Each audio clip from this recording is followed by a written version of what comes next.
My name is Lawrence Ray, also known as LRW3, the host of the Talk to Me Nice podcast, and you are now watching My 2 Cents. Now, this series is designed to discuss a wide range of topics geared towards financial stability or to provide common knowledge to certain topics that may seem difficult to understand. I'm here to do my best to give you a breakdown and explanation on things that could help you reach your goals. Before we begin, do me a favor, hit that subscribe button and make sure to share this video if you enjoy. Today's video is about different methods of budgeting. Keep in mind, I am not a financial advisor and all information provided is based off my personal experiences. What works for me may not work for you. If you're seeking professional advice, please contact an advisor in your area, as well as go back and watch episode 16 of the Talk to Me Nice podcast, where I did have the pleasure to sit down with individuals who do advise for a living. As I stated, I cannot speak for everybody, but before I began a budget, I was living check to check, and it wasn't necessarily because of the money I was making, but it really was more to the fact I wasn't accounting for where my money was going or better ways I could have been using that money. Once I became serious in budgeting, it allowed me the financial freedom to do the things I always wanted to do, such as buy a home, nice car, vacations. Now, are there things I could still improve in my budget? Absolutely. But this video is intended for those who don't even know where to start when it comes to budgeting. We will break down the most 5 common methods to budgeting, as well as I'll let you know if I personally use that method when we discuss it. Without further ado, let's jump into the first method. Method number 1 that we will discuss is called a zero-based budget. Now that is income minus expenses equals 0. Basically, in this method, all your money is accounted for. Say for an example, you make $1,200 a month from your job, and then you got your own little business on the side, you make another $800. That's $2,000 a month. In a zero-based budget, all $2,000 are accounted for. So let's say you got $750 rent, $250 insurance, $300 car note, $200 savings, $500 miscellaneous, all $2,000. You know where it's going. There is 0 left out. That is a zero-based budget. Now, the benefits of a zero-based budget. It ensures you know how every dollar is spent. So if money starts to disappear from you and you really don't know how or why, this may be the best place to start for you. It also forces you to analyze your spending habits. You may be forced to change to something more suited to your situation. For example, let's say you like to eat out and you're really not keeping track of it. Come to find out you're spending $500 a month eating out.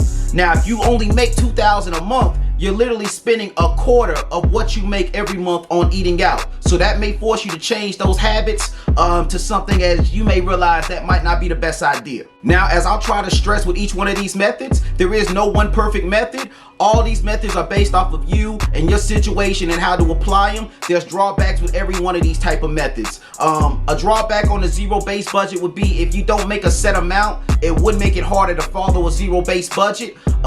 Because if your check fluctuates or things like that, with this method, you're supposed to account for every single dollar, which, you know, if you're not salary or things like that, or you don't know how much you may make, it's going to make it a lot harder to account for every single dollar coming in. Unless you're going to literally make a new budget every month based off each check you get, which at that point is going to be real hard to follow one strict budget. So I don't know how well that would work for you, if we're being honest. Another drawback would be time. If you're going to hold yourself accountable with this type of budget, you would need to monitor every expense to make sure you don't overspend in any area. This is important because budgets fail when you allow simple cracks to form. A simple, I think it's in a budget, or I'll figure it out later, is enough to start the chain reaction that ruins all your hard work. Because once you justify doing it once, you will justify doing it again. So if you know you don't have the time, or let's be honest, if you know you just won't be as in depth on everything as you need to be with this type of method, this may not be the best one for you. Now, if you think the zero-based budget is for you and you want to go ahead and try this method, most sites recommend 3 important starting points if you're going to try this method. Number 1, you need to know your income. Remember, every dollar must be accounted for in this method. Number 2, you need to track your expenses. Know what you typically spend and on what. Some things are a set amount each month, kind of like your rent or your insurance. Other things may vary. Don't place too much or too little in one area that may cause your budget to fail. And number 3, categorize your expenses. Include your needs and wants. Make sure everything is accounted for in a zero-based budget. Now, have I ever used this type of budget? I would say, yeah, when I first began saving, I needed something a little more strict to keep me on the path I wanted to be on. Once I really got serious with budgeting, I was able to switch to something not as stringent. But yes, this is not a bad method for someone who knows they can't trust themselves and needs a little bit more straight and narrow path, at least at first. I would say this method is best suited for impulsive spenders or beginners. Now, the second method we're going to discuss is called the pay yourself first budget. This would be considered a more long-term budget. In this budget, you focus more on your later goals, such as retirement, or if you wanted to hit a certain amount in your savings by a certain date.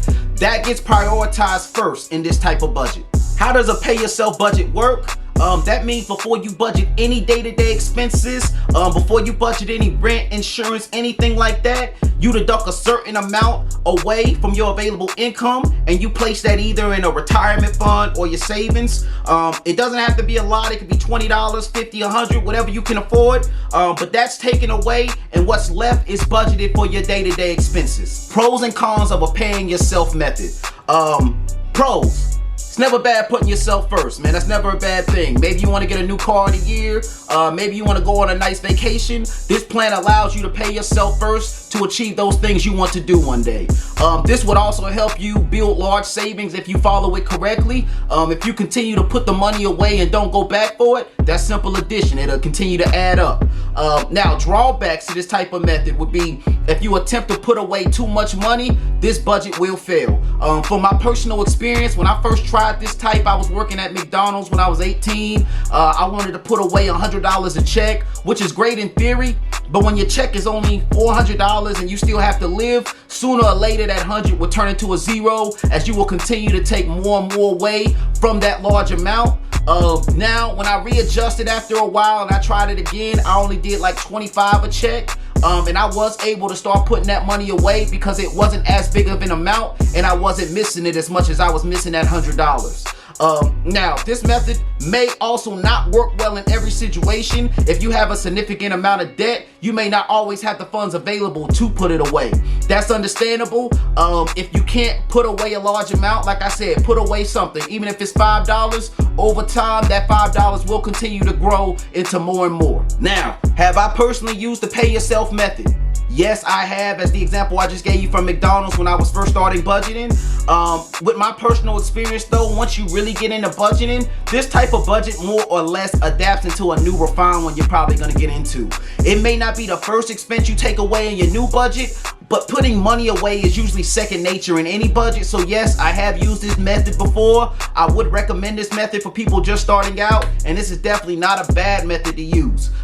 As I stated, this is best suited for probably new savers. You may really need to prioritize putting that money away at first, just so you can see it build up, and that may motivate you to continue to keep doing it. Just don't overplan it. Keep the savings manageable at first, and maybe if you get a raise at your job or run into some new money, maybe continue to live as you already were doing and just add that new income directly into your savings plan. But the pay yourself first method is definitely not a bad method if you decide to use it. Now, number 3 on the list, which is ironic because the number 3 is my favorite number, but this is my least favorite method on the list. Now, that's not to discourage you from using it because it may well work for you. Me personally, I just don't like it that much, if I'm being honest. But please don't let me discourage you.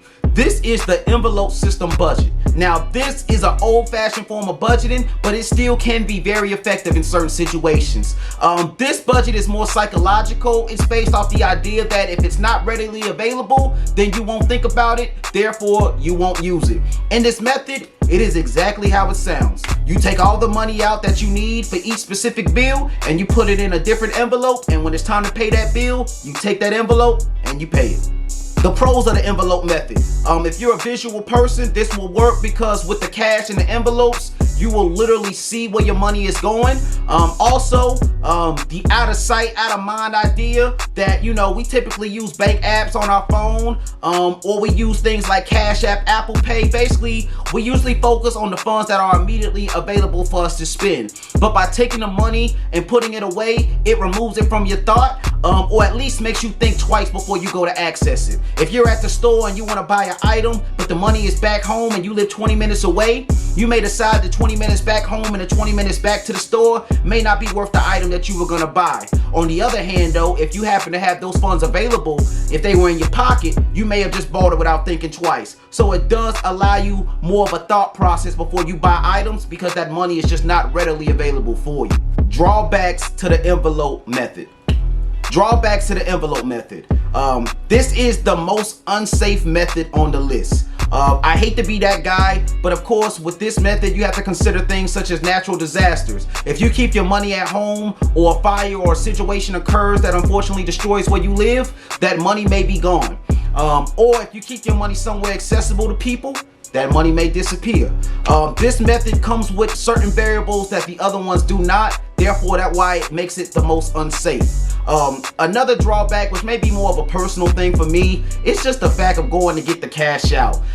Again, I acknowledge it may just be a me issue, but I don't like having a lot of cash, and those constant runs maybe to the ATM or to go get those funds just doesn't seem as the best type of time consumption to me. As well as it'll make it more difficult if you're like making online purchases, or if you pay your bills online. Again, this isn't a major issue. It's just more of a personal drawback to me. It may not even matter to you, but I do see it as somewhat of an inconvenience compared to the other ones. Have I used this method? No. I personally don't like keeping a lot of physical cash. I do understand some of the psychological advantages it may have for certain people, but me personally, I don't use this. What I do somewhat similar to this would be, I have 2 bank accounts. I don't keep the second bank card accessible to me, so I send money there and it's out of sight, out of mind, kind of like the envelope method, but I don't actually keep the physical cash. If somebody does use this method and it's effective for you, definitely let us know how you're using it. We love to hear it. I personally just don't use it. This method is best suited for my visual people who like to see exactly where they're putting their money. Maybe seeing those physical amounts may help you limit unnecessary or excessive spending. So again, please don't let me deter you from using this method if you think it would help you. I personally just do not use it. Number 4 on the list, the 50-30-20 method. Now this method is a literal breakdown of how it's intended to be used. 50% for needs, 30 for wants, and 20 for savings and debt repayment. Now, this budget is dependent on you placing things in the correct category. Just because you really want it does not make it a need. What does this method consider to be a need? It would be a necessity expense you can't avoid. Kind of like housing, transportation, basic utilities, things like that. And what does it consider a want? Basically anything that isn't essential to living or working. Obviously that may change from person to person. The pros and cons to the 50-30-20 rule. Pros, it's a simple method to follow. It may help you reduce unnecessary costs to make sure you're aligning with the 50-30-20 rule, and it isn't as in-depth as some of the other methods. You basically just assign the bill to the correct category and you're done. Now, some of the drawbacks that come with the 50-30-20 rule is the money allotment may not fit what you specifically need. Everyone doesn't need a certain percentage that this method calls for. You may have low expenses for needs and have a lot of debt, or you may have no debt and a lot of wants. In that event, of course, you could just change the percentages to fit your situation, but at that point, are you really doing this method, or did you just create something new in your own form of budgeting? Which isn't bad either, but it's not this method. Now, have I personally used the 50-30-20 rule in my budgeting? Me personally, I have not. If someone has and would like to give us a breakdown of their own personal experience, I'd love to hear it, to see if there's anything I could use to apply to my own situation. But me, in my opinion, I do think there are better methods that could be used. This method would be best suited for somebody whose situation fits this method. I mean, if I'm being honest, I can't think of a specific type of person for this one. This is more of a one-size-fits-all type of method where you could do it, and it probably would help you, but at the same time, there's likely another method that probably would be more suited and would probably help you more. So this will help you, but it probably wouldn't help you the most, if that makes sense. Now, number 5 on this list, I would not recommend this method to you if you're just starting your budgeting journey. I would tell you maybe to start with one of the other methods first and work your way up to this one. But if by chance you decide to use this one first, definitely let us know how it turns out for you. The reason I would tell you maybe to try another method first is because this method does come with more risk, if I'm being honest. This is the no budget. Now, ironically, this budget method is best suited for two types of people, and they're on the opposite end of the spectrum. This is either best suited for people who are very advanced in budgeting, or for people who have not done a budget and refuse to make one. Ironically, this is who the budget method is best for. Now, how this method works is really you only need to know two things. You need to know what you make and how much you have to pay each month. Basically, you add everything up as far as what you need to pay. And if what you make is more than the expenses you have to pay, you could do this method.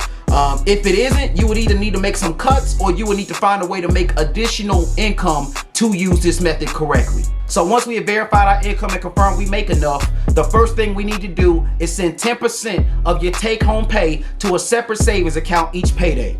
After that, make sure you have paid all your required bills, which we have already added up and planned for and know we make enough to pay even without the true budget. Do not spend that money you have added up and set aside for anything but the bills you will incur during that month. After that money is set aside, anything left over, whether it's $100 or $1,000, is yours to spend or save as you please. You could decide to save more money if you wanted, or you could go out and blow it all if you so choose. But at the end of the day, you have paid all your bills and you have saved some money even without a true budget. Now, the pros of this method, obviously freedom. Once that money is set aside, you can do as you please, as well as the time aspect. We can debate whether or not this is truly a budget, but it doesn't require a lot of time or effort. You basically just break down your expenses, you put that money aside, and then you can do as you please with the rest of it. So it doesn't really require a lot of time other than the initial adding up all your bills. The drawback to this type of method, I would say mainly regret. Although it does allow you to spend as you please, this method is not the strongest when it comes to saving. Even if you're following the method correctly, a lot of the purchases you may make after your bills are paid may be better used towards more savings or bigger plans. So some of these purchases may eventually come with some second thoughts. It could end up being very short-sighted. Again, if you spend all the extra money every month, it may affect you down the line when you want to do something bigger than maybe what that 10% you put aside has you ready to do. Now, have I used this method? I would say kinda. In my budget, I know I like to buy a lot of things I don't necessarily need.